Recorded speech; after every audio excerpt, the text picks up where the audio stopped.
வணக்கம் மக்களே. சிவகீதை அத்தியாயம் 3. இந்த பாசுபத விரத முறையை சுருக்கமாகச் சொல்கின்றேன் என்று அகத்தியர் கூறுகின்றார். ஏனென்றால் விரிவாக ஒவ்வொன்றாக இந்த கிரியைக்கு இந்த மந்திரம், இந்த ஹோமத்துக்கு இது முக்கியம் என்று விளக்க வேண்டிய தேவையில்லை. ஸ்ரீராமருக்கு ஜபதப விதிகளோடு ஹோம விதிகளும் தெரியும். அனைத்தையும் கற்றவர்கள் ஸ்ரீராம லக்ஷ்மணர்கள். ஆரண்ய வாசத்தின் போது லக்ஷ்மணர் குடில்களை அமைக்க வாஸ்து, கிரகப்பிரவேசம் முதலானவற்றை மந்திரபூர்வமாக முறையாக நடத்தியவர்தான் ராமர். எனவே எல்லாம் தெரிந்த ராமரிடம் ஆழமாக எதையும் விளக்க தேவையில்லை, தொட்டு காட்டினால் போதும் என்று எண்ணியே அகத்தியர் சுருக்கமாக சொல்லத் தொடங்குகின்றார். முதல் நாள் உபவாசம் இருக்க வேண்டும். இது எல்லா பெரிய கிரியைகளுக்கும் விதிக்கப்பட்ட ஒன்று. யாக யஜ்ஞங்களுக்கும் பட்டாபிஷேகம் முதலானவற்றுக்கும் தீட்சை பெறும்போதும் முதல் நாளே உபவாசம் இருக்க வேண்டும். அதிகாலையில் எழுந்திருந்து சுத்தனாக வேண்டும். இதற்கான பொருளை ஆராய வேண்டும். நீராடுவதை பற்றி கூறியிருப்பதால் இங்கு அந்த அர்த்தத்தில் சுத்தனாக வேண்டும் என்று கூறப்படவில்லை என்பது புரிகின்றது. அதாவது பல் தேய்ப்பது முதலானவை நித்தியமாக உள்ளவை. அதையும் அப்படி விசேஷமாக சொல்லியும் இருக்க மாட்டார். பிறகு எதை கூறுகின்றார்?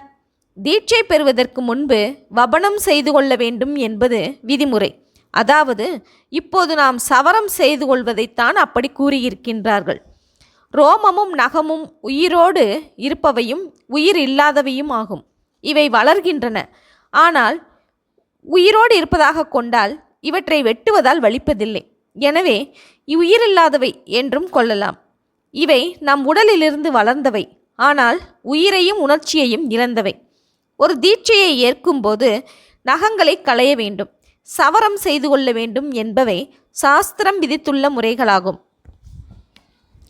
அடுத்து நீராட வேண்டும்.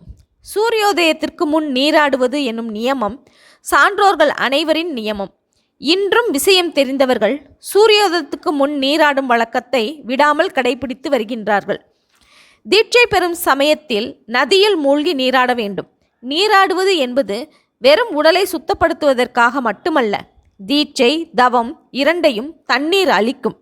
முன்னர் ஒரு சமயம் ஆங்கீரச முனிவர் யாகம் செய்து விண்ணுலகம் சென்றார். போகும்போது தவம், தீட்சை இரண்டையும் தண்ணீரில் விட்டு சென்றார். எனவே தண்ணீரில் மூழ்கி அவற்றை பெற வேண்டும். அடுத்து வெண்ணிற ஆடை, வெண்ணிற பூநூல், மலர் மாலை பூச்சு அணிய வேண்டும். புது பூநூலையும் புது ஆடையையும் அணிய வேண்டும். தூய்மையாக இருக்கவே புது பூநூலும் புது ஆடையும் அணிய வேண்டும். பழைய பூநூல் நிறம் மங்கி இருக்கும், புது பூநூல் வெண்ணிறமாக இருக்கும். எனவே வெண்ணிற பூநூல் அணிய வேண்டும் என்கின்றார். அடுத்து ஆடை, தூய வெண்ணிற ஆடை அணிவதை வஸ்திர தீட்சை என்று சொல்லுவார்கள். வஸ்திரம் என்று கூறுவதற்கு பதிலாக சோமன் என்று கூறும் பழக்கமும் உண்டு.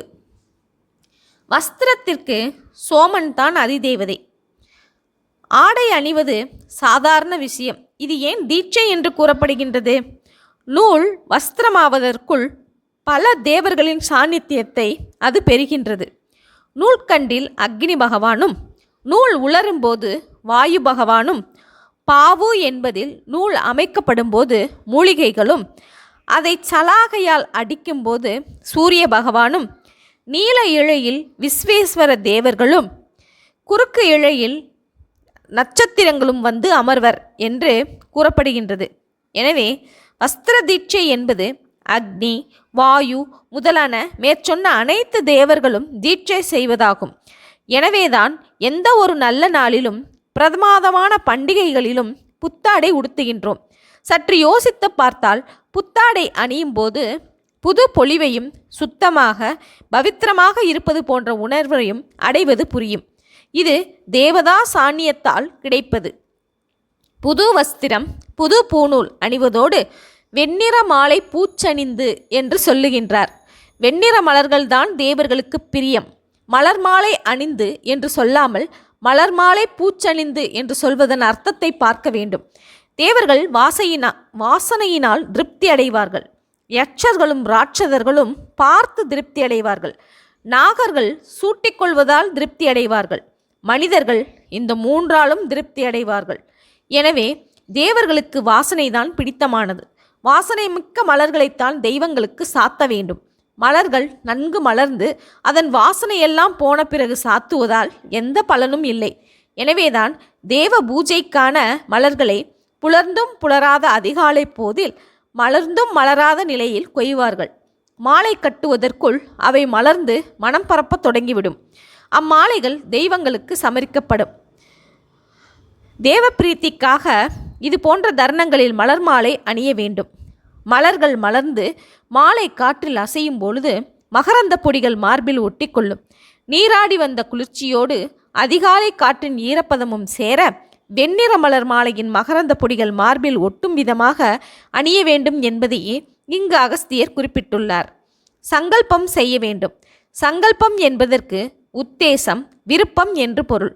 நான் இதை இப்போது இதற்காக செய்யப்போகின்றேன் என்று சொல்வது சங்கல்பம். ஆசனத்தில் அமர்ந்து வலது துடையின் மீது இடது கையை மலர்த்தினா போல் வைத்து அதன் மீது வலது கையை வைத்து உள்ளங்கையும் சேர்த்தால் போல தான் இருக்குமிடம் காலம் கூறி நாம நட்சத்திரங்களை கூறி இன்ன காரணத்துக்காக இதை செய்கிறேன் என்று முடிக்க வேண்டும். சிலர் இதை விஸ்தாரமாக செய்வர், சிலர் இதை சுருக்கமாக செய்வர். அடுத்து தனது சாகைக்குள்ள மந்திரத்தால் அக்னியை ஸ்தாபிக்க வேண்டும். சாகை என்றால் பிரிவு. அனந்தமான வேத பிரிவுகளில் வழி வழியாக சில பிரிவுகளை கடைபிடிப்பர். அதில் கூறப்பட்டுள்ள மந்திரங்களை கூறுவர். சாமவேதிகள், ரிக்வேதிகள் முதலானவர்களுக்கு தனித்தனி மந்திரங்கள். எனவே அவரவர்க்குரிய மந்திரங்களால் அவரவர் செய்யலாம். அடுத்து ஹோமம் தொடங்குகின்றது. ஹோமங்கள் இப்போது அநேகம் செய்கின்றோம். நவகிரக ஹோமம், கணபதி ஹோமம், மிருத்யுஞ்சய ஹோமம், ஸ்ரீ சூக்த ஹோமம் என்று எத்தனையோ செய்கிறோம். ஒவ்வொன்றையும் அவற்றவற்றுக்குரிய மந்திரங்களால் செய்கின்றோம். அதன்படி ஸ்ரீராமர் செய்ய வேண்டியதை கூறுமிடத்து விரஜா மந்திரங்களை அந்த பகுதி முடிய ஒருமுகப்பட்ட மனதுடன் உச்சரித்து ஹோமத்தீயில் சமித், நெய், ஹவிஸ் இவற்றை அளிக்க வேண்டும். ஹோமம் முடிந்த பிறகு யாதே அக்ஞே என்ற மந்திரங்களால் அக்னியை தன்னிடம் பாவிக்க வேண்டும் என்கின்றார். ஹோமம் முடிந்த பிறகு அக்னி பகவானை வேண்டும் மந்திரங்கள் இவை. அக்னியே, உமது ஒளி எதுவோ அதனால்தான் நான் ஒளி பொருந்தியவனாக வேண்டும். அக்னியே, உமது சக்தி எதுவோ அதனால் நான் சக்தி உடையவனாக வேண்டும் என்றெல்லாம் அக்னி பகவானுடைய சக்திகளை தனதாக்கி கொள்ள அவரிடம் வேண்டுகின்ற மந்திரங்கள் இவை. அக்னி என தொடங்கும் மந்திரங்களால் அக்னியில் உள்ள பஸ்மத்தை, அதாவது சாம்பலை எடுத்து நீரினில் கலந்து அங்கங்களில் அணிய வேண்டும். ஹோமம் முடிந்த பிறகு அதில் உள்ள பஸ்மத்தை எடுத்து, அதாவது பஸ்மத்திற்கு விபூதி என்று பெயர், இடது உள்ளங்கையில் வைத்துக்கொண்டு மந்திரம் சொல்லி வலது கை மோதிர விரலால் குழைக்க வேண்டும். நெற்றி, கழுத்து, மார்பு, வயிறு, தோள்கள், இடுப்பு, தலை என்று எல்லா இடத்திலும் அதற்குரிய மந்திரத்தை சொல்லி பூசிக்கொள்ள வேண்டும். இப்படி குழைக்கும் ஹோம பஸ்பத்திற்கு ரக்ஷை என்று பெயர். அடுத்து உபநயனம் முடித்து சாஸ்திரங்களை படித்து ஆராயும் வித்வான் விபூதி அணிந்து மகாபாதகங்கள் செய்ததால் உண்டான பாவங்களிலிருந்தும் விடுபட்டு முக்தியையும் அடைவான். இதில் சந்தேகமில்லை. விபூதியானது அக்னி பகவானின் வீரியமாக விளங்குவதால் விபூதியை பூசிக்கொள்பவன் சக்தி உடையவனாவான். விபூதியில் படுத்து விபூதியை உடல் முழுவதும் பூசிக்கொள்பவனாக புலனடக்கம் கொண்டவனாக இருக்கும் அந்தணன் எல்லா பாபங்களிலிருந்தும் விடுபட்டு சிவ சாயுஜ்ய முக்தியை அடைவான். மகிமை பொருந்திய ராமா, சிவ சகஸ்ர நாமத்தை இப்போது உபதேசம் செய்கின்றேன், அதனால் அனைத்தையும் அடையலாம் என்று சொல்லி ராமருக்கு சிவ சகஸ்ர நாமத்தை உபதேசித்தார். ராமா, வேதசாரம் என்று சொல்லப்படுவதும் சிவபிரானை பிரத்யக்ஷமாக்க செய்வதுமான சிவசகஸ்ர நாமத்தை இரவும் பகலுமாக தினந்தோறும் விடாமல் ஜெபிப்பீராக.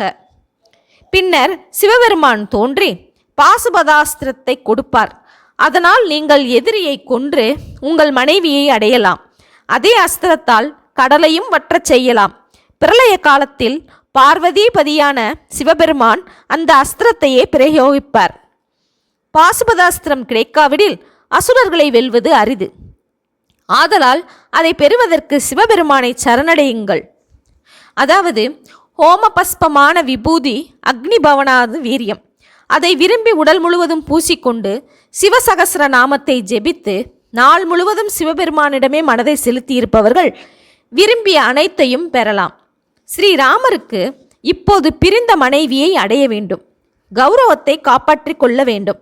ராவணனை கொன்றால்தான் இது நடக்கும். ராவணன் கடவுளுக்கு அப்பால் இருக்கிறான். அது மட்டுமின்றி பலம் அதிகம். அஸ்திர சஸ்திர பலமும் அதிகம். வர பலமும் அதிகம். அகஸ்தியர் சிவபெருமானிடம் வேண்டி பாசுபதாஸ்திரத்தை பெறச் சொன்னது அதன் மகத்துவத்தை அறிந்தால்தான். அந்த அஸ்திரம் போட்டால் கடலும் பற்றி போகும். அந்த அஸ்திரத்தை போட்டே சிவபெருமான் பிரளய காலத்தில் அந்த நமது உலகங்களை எல்லாம் அழிக்கின்றார். எனவே கடலை தாண்டவும் மிக்க பலம் பொருந்திய ராவணனை வெல்லவும் சிவ அருளும் பாசுபாஸ்திரமும் தேவை என்று அகத்தியர் ராமரிடம் எடுத்து கூறி விடை பெற்று சென்றார்.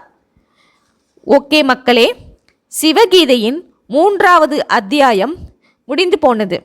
இதன் தொடர்ச்சியை அடுத்த காணொளியில் காண்போம். நன்றி.